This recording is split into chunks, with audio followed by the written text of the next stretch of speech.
Hey guys, today we're in the book of Genesis, chapter 21. So, yesterday we finished off with Abraham leaving Abimelech, and then today we see God's promise starting to come true.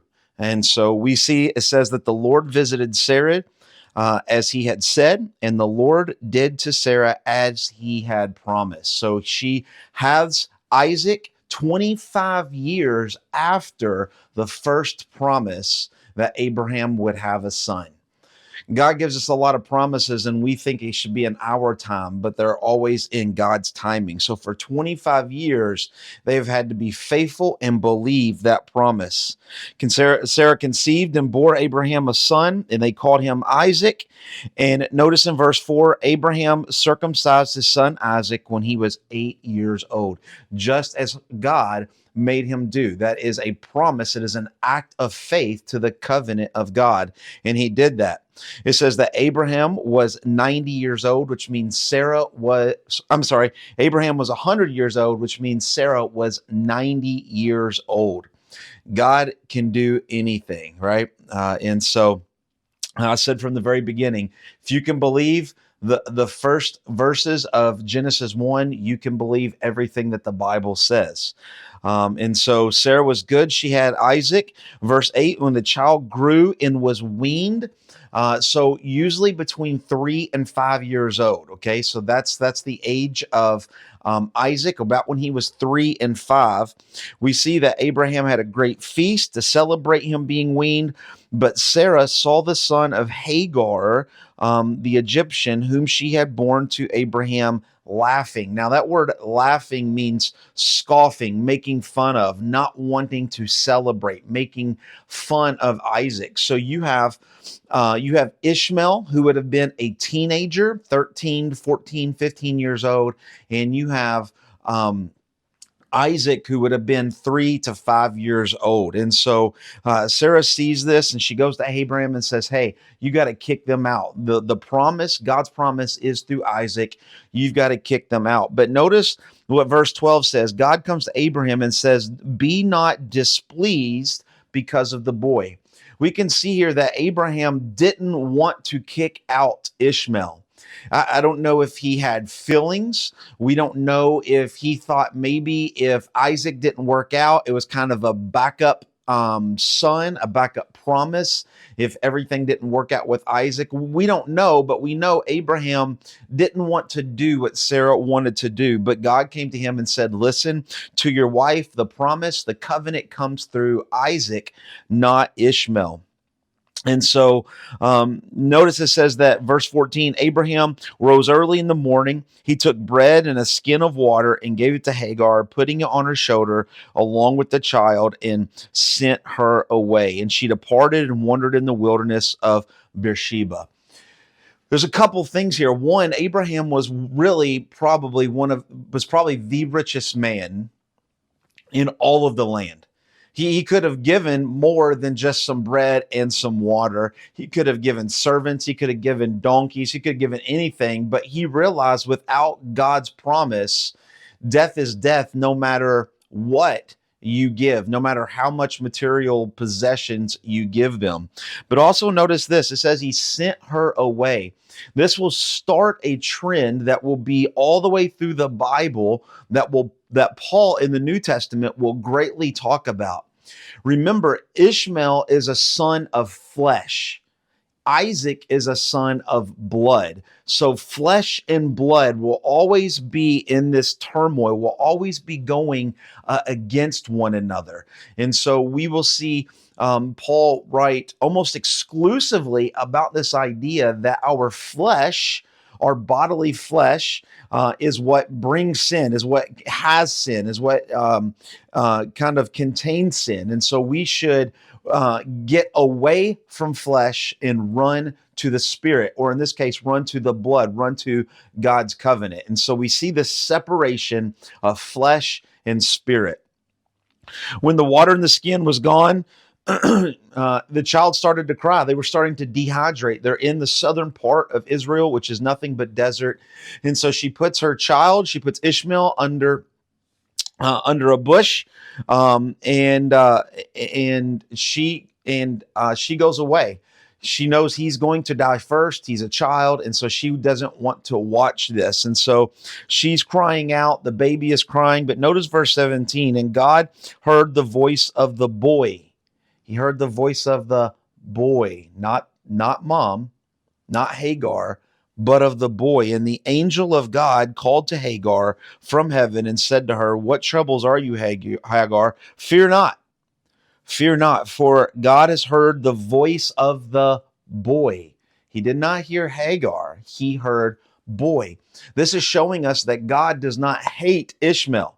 We're going to see in just a few verses that he's going to promise him and he's going to keep him. And so God is not a God of hatred, but God is a God of plan, and he has a plan to bring his son, the Messiah, to this earth. And so he tells him, "Fear not." And he's going to be a great nation. And if you remember, we told you that that Ishmael will rise up to create the Arabic nation.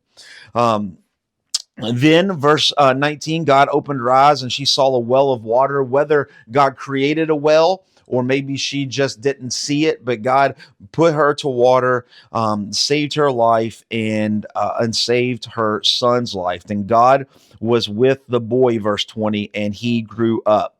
God was not against Ishmael. It's just the covenant of God, the promise of God comes through Isaac. Verse 22, at that same time, Abimelech and Pekol, the commander of his army, said to Abraham. Now, we didn't talk about this in verse 20. Abimelech is not a name. Abimelech is a title. So this Abimelech is not the same Abimelech in chapter 20. It's just a title, a king, a ruler, a mayor, okay? And so his commander, Pekol, which is a real name, the commander of his army, said to Abraham, "God is with you in all that you do." This ruler of this tribe in Canaan, in the promised land, sees Abraham and knows, and he can tell in a physical manner that God is with him and God is blessing him.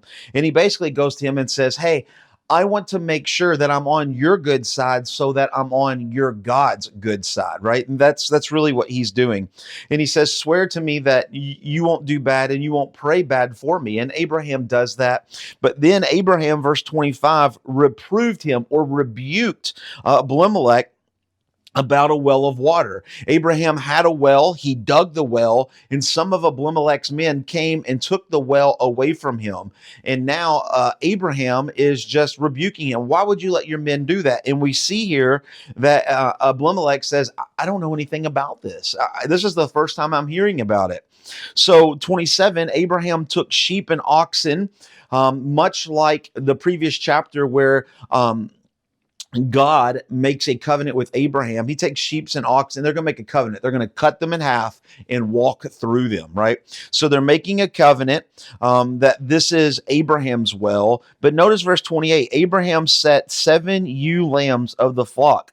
And Abimelech said to Abraham, "What is the meaning of these 7 ewe lambs that you have set apart?" He said, "These 7 ewe lambs you will take from my hand, that this will be a witness that I have dug this well." Not only is there a covenant, but Abraham goes a step further to bless Abimelech, and because there's trouble, right? He had well, and probably some of his shepherds and some of his soldiers and servants are using this well, but now he's saying, "This is my well." So he's giving him 7 ewe lambs, a graceful gift that says, "Hey, this is mine. You can't use this. This is for my people, my sheep, my servants, my soldiers." And so therefore, that place will be called Beersheba. And they both swore an oath. Beersheba is a descriptive name. It just means the watering place or the watering hole. But what's interesting is we continue to read, Beersheba will be such a famous place. We're going to read this place over and over and over again as we read through the book of Genesis, and even as we get into Joshua, Judges, even as they take over the promised land. Even today, for example, Beersheba still exists.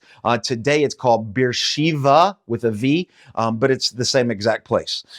So it's an important place. So they made a covenant, and Abraham planted a tamarisk tree. Now, a tamarisk tree is a tree that's slow going. It takes years and years and years to even grow a little bit. And so this just shows the faithfulness that God had, that Abraham had in God's promise, that he planted this tree in Beersheba so he could watch it grow over the years. But we'll soon to see that even generations after this will watch this tree to mark this covenant and to remember the promise that God gave them. And so that's chapter 21. You might ask, where is Jesus at here in chapter 21? It's almost impossible for me to read this and think about Hagar and Ishmael out in no man's land. Nobody cares about them. They're crying out. And what happens? The angel of the Lord hears them. This takes me right back to John chapter 4 of the Good Samaritan, right? Jesus says, hey, I need to go to Samaria because there's a woman there that needs me. And it's, you can see here that God is meeting somebody who is kicked out, who seems to be not important, but God still loves them and he still has a plan for their life. Hope that makes sense. We'll see you tomorrow in chapter 22. God bless.